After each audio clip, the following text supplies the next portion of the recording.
ازيكم يا حبايبي؟ عاملين ايه؟ منورين دنيتك مع شيماء.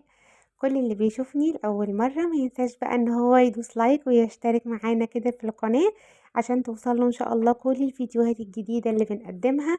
النهاردة بقى فيديو مليان كده حاجات كتير ونشاط ان شاء الله يعجبكم. بتمنى بقى تكملوا للآخر. وعايزة التعليقات يا جماعة، يعني اكتبولي كده اي تعليق. شوفوا عايزين مني ايه الفترة الجاية، وان شاء الله في فيديوهات حلوة قوي هتعجبكم. ابتديت اليوم كده بكوباية نسكافيه حلوة علشان تظبط الدماغ، وكمان علشان نقدر نكمل اليوم بتاعنا. لانه كان يوم طويل بصراحة، يعني عملت فيه حاجات كتير. وهتلاقوا كمان حاجات كتير قوي يعني اوف كاميرا بقى. فتعالوا كده نشوف بدأنا اليوم ازاي. بدأت اليوم بالمنظر اللي يفتح النفس ده البلكونة. عارفين الأيام اللي كانت تراب وعفرة كده؟ هي كانت الأيام دي. يعني الفيديو ده أنا منزلاه متأخر شوية، لأن الفترة دي أنا تعبانة والله يعني. الحمد لله هي مش حاجة كبيرة، بس عندي مشكلة كده بقى في جنبي وأملاح وحاجات. فالفيديو ده أصلا المفروض كنت انزله لكم قبل كده، بس علشان نزلت معاكم الفيديو اللي فات بتاع الاير فراير، وبتمنى ان هو يكون عجبكم ان شاء الله. طبعًا دي تنضيفات العيد، كل سنة وأنتم طيبين، خلاص العيد الكبير يعني قرّب.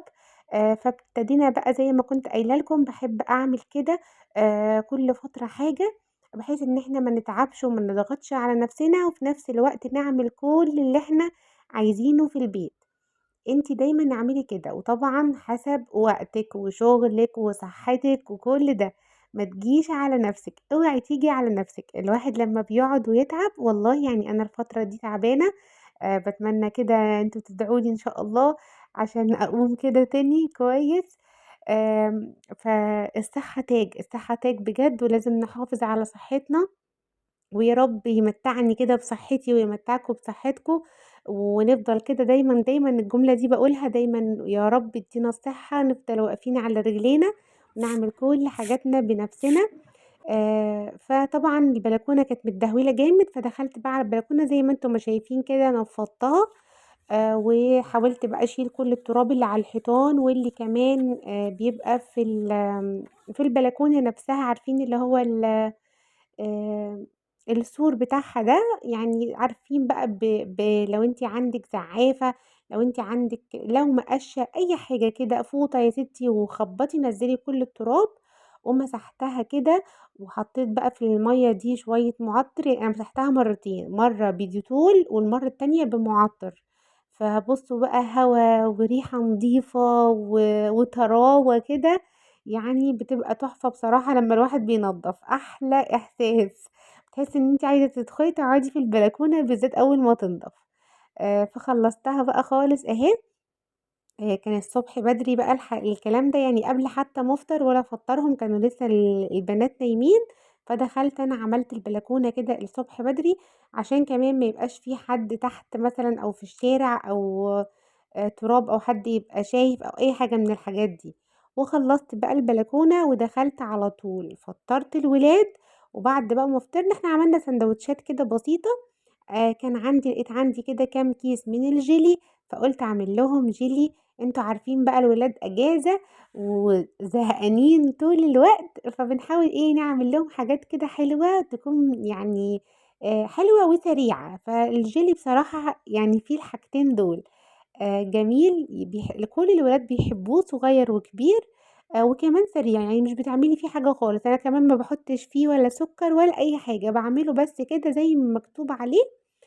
كل باكيت باحط له هو كوبايتين من المَيّة وبس كده، وبيبقى جميل أوي. بعد بقى ما عملنا الفطار وعملت الجيلي، دخلت على طول على الشقة. عملت إيه بقى، نزّلت كل الستاير بتاعة الشقة. أنا هنا بُصّوا المطبخ جوّه مكركب، لإني باحضّر لكم كمان فيديو حلو أوي الفيديو اللي جاي إن شاء الله يعجبكم. المهم نزّلت كل الستاير الخفيفة الأول كلّها. بُصّوا شِلت كل المفارش اللي على السفرة، اللي على الصالون، كل حاجة. بُصّوا ضرفة الدنسوار بتاعي اتخلعت، بس يعني أنا ركّبتها، جِبت مفك كده وركّبتها، هتشوفوها معايا بعد كده. فشِلت كل حاجة، كل حاجة، كل الفرش غسلته، هالِم الورد كلّه واغسله، اللي هي الحاجات بقى بتاعة الإيه، غسلة العيد يعني. بس أنا باعمل في حاجات كتيرة أنا كنت عاملاها معاكم قبل رمضان، بصراحة كنت باحاول أحافظ عليها فما اتدهولتش. زي إيه بقى؟ زي الأدراج، زي مثلًا الحاجات بتاعة البنات. أنا كمان كنت منضّفة معاكم الفيديوهات اللي قبل كده، هتلاقوني عملنا الدولاب مع بعض، وعملنا الأدراج مع بعض، وكان أوضة الأطفال هنا رتّبناها، وكمان قُلت لكم إني عِدت على ضرفتي من جوّه، وعِدت كمان بقى على الأدراج عارفين الحاجات اللي هي بتبقى دايمًا متكركبة، وعملت كمان معاكم التلاجة ونضّفتها. فأنتِ دايمًا كده في أي تنضيفات زي ما باقول لكم على طول ابدئي من جوّه لبرّه، ابدئي بالحاجات المتقفّلة، كل المتقفّل ابدئي بيه، إدراج، دواليب، كل ده ابدئي بيه، والحاجات اللي بتبقى على الوش بتبقى بقى سهلة. دخلت بقى عشان أعمل الغدا، ويعني بُص والله كنت مش فاضية أصلًا. أنتم عارفين بقى لمّا بنبقى شايلين الشقة وعمّالين نغسل ونعمل، فما بنبقاش فاضيين خالص للأكل. فكان عندي أنا أوراق فراخ قطّعتها كده لشيش قطع صغيّرة، بُص ما كانش عندي ولا لبن ولا زبادي ولا أي حاجة ينفع إني أنا يعني أتبّل بيها الشيش، فعملت تتبيلة الطوارئ بتاعتي. حطيت بقى زيت وخل والليمون و وشوية بقى من التوابل الحلوة، توابل بقى كتير كده، توم باودر، بصل باودر، وبابريكا، وشوية من ال7 بهارات، وحطيت نُص التتبيلة يعتبر على الخضار بتاع الشيش، كان بصل وفلفل وكمان طماطم، وحطيت باقي التتبيلة على أوراق الفراخ. بُصّوا أنا اللي مقطّعاها، فهتلاقوا التقطيع يعني إيه شوية مش متضبّط، بس إيه، يعني قُلت أكلة بسرعة كده سريعة وحلوة. الطريقة دي أنا هاعملها النهارده شيش مفكوك. يعني إيه يا شيماء شيش مفكوك؟ يعني الناس المستعجلة اللي حتى مش فاضية إن هي تقعد ترص الشيش في العصيان، دي أسهل طريقة. هتشوفوها بقى هنعمل إيه، مش يعني هاحط في العصاية والّا حاجة، عندِك وقت سيبيها في التتبيلة سيبي، ما عندكيش اشتغلي على طول. أنا اشتغلت على طول على البوتاجاز كده في الجريل أو طاسة أي حاجة، حطي شوية زيت وانزلي بقى بالفراخ، اقعدي بقى قلّبي حلو كده لحد ما تستوي خالص. أنا سويتها يعني سِوَى كامل بقى.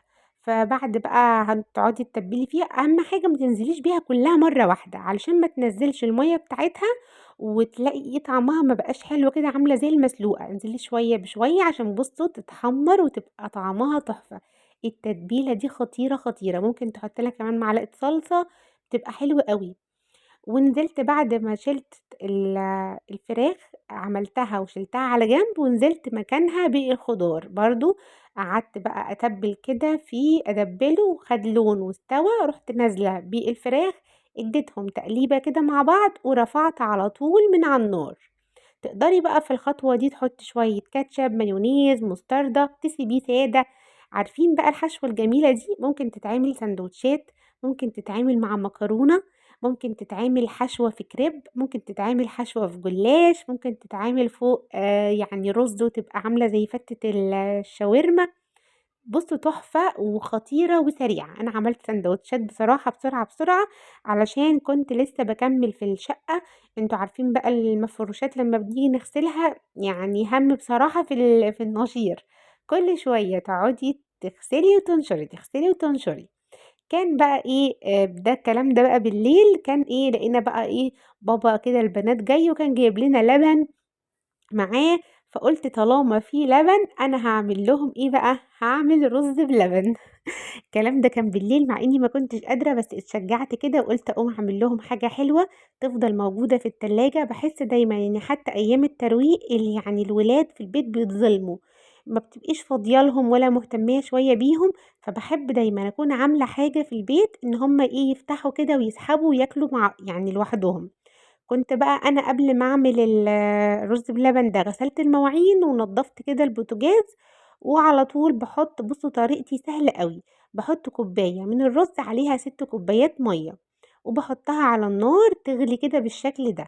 أول ما تغلي وتشرب مَيّتها باجهّز بقى الحاجات التانية. ده كان كيلو لبن غليته طبعًا الأول وركنته على جنب، وأول ما كان بِرِد شوية رُحت حاطاه في التلاجة عشان يعمل قشطة كده حلوة. البطرمان ده برضه بطرمان قشطة اللبن اللي أنا بابقى محوشاها وشايلاها في التلاجة في الفريزر قصدي، دول بقى السر اللي بيودّوا الرز بلبن في حتة تانية خالص، هاقول لكم عليها بس يعني اصبروا شوية. هنا بقى أول ما حسيت إن خلاص المَيّة بدأت تتشرب، رُحت حاطة فانيليا وكوباية واحدة من السكر. السكر ده بقى إيه يعني براحتك وحسب الرغبة، دوقي بقى بتحبيه مسكر أكتر حطي نُص كوباية كمان، يعني براحتك. أنا حطيت كوباية، شايفين بدأت تتشرب والسكر بيدوب، رُحت نازلة بكيلو من اللبن، كيلو واحد بس. هتقولوا لي يا شيماء بس الكمية كبيرة وكوباية على فكرة كوباية الرز باللبن دي كبيرة خدوا بالكم، يعني ممكن تعادل كوبايتين من الصغيرين. معقولة كيلو اللبن يا شيماء هيبقى حلو مع الكمية دي؟ هاقول لكم بس استنوا وشوفوا الخطوة التانية. أنا بعد ما المَيّة يعني يعتبر الرز شرب المَيّة، نزلت بكيلو اللبن، وكمان هانزل بإيه بقى، بطرمان القشطة ده، بُصّوا بيودّي الرز بلبن في حتة تانية خالص، طعمه خطير، خطير.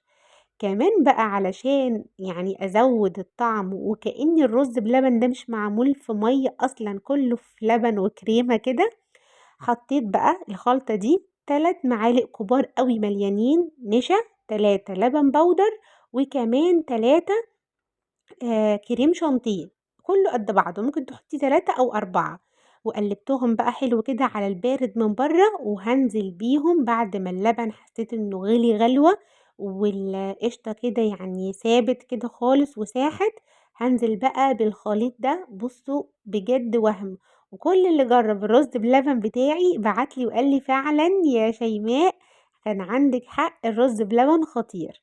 ياخد بس غلوة بقى على النار وهتلاقي القوام بتاعه كده اتماسك ويبرد شوية وتعالي بقى على طول نحطه في القوالب. أنا باحب أحطه في القوالب الملونة دي عندي البنات بيحبوا شكلها جدًا بيفتح النفس كده. عايزة أقول لكم إن الحاجات دي في البيت بتبقى أحلى بكتير ما نروح نصرف فلوسنا على الشيبسيهات والحاجات اللي هي بتبقى كلها أساسًا حاجات مضرة. الحاجات اللي في البيت دي مفيدة وحلوة مغذية.